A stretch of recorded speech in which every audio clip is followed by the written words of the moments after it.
Hey, lieve vriend. Vandaag wil ik je een klein beetje wat wijzen. Ik wil je met wijzen waar ik water was uitgeten. Hier in de thermos water binnen. Heute water.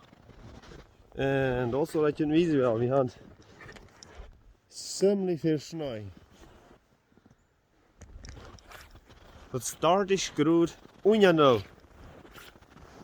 En als je uit de water uitgeit, wil ik je een beetje wat vertellen. Ik lees hier uit Matthäus Kapitel 28, Vers 19, besonders als mir sehr wichtig. En daar redt van goed uit in de wereld nennt, en leert de mensen, merkt en te leerlingen en duipjen in de naam van de Vader en Heiljen Jeist. En dat wordt zeer stil gehouden, meest zijn ja dat. Viele mensen wordt gedoopt, plus omdat die wel zich opmerkelijk voelen in de kerk en zo wieder. Aber in Wirklichkeit die sind never gedoopt met den Heiljen Jeist. Und die mensen gebruiken de Taufe van den Heiljen Jeist. Dat is wat zeer wichtig is. Wir können nicht weitergeboren worden, wenn wir nicht den Heiljen Jeist haben.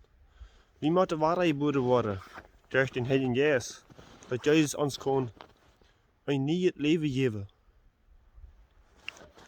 Ik wil je het klein beetje wijzen, hoe dat. Ik wil dat hier weer zo jene zanderen en dan becheck je dat mal, wie dat schaffen dat.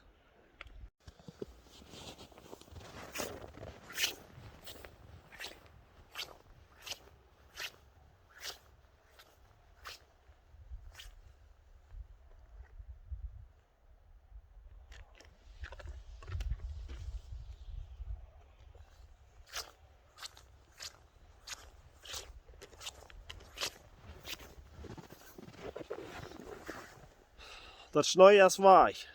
Er dat water. Dat je sneeuw. Dat zo het blijft.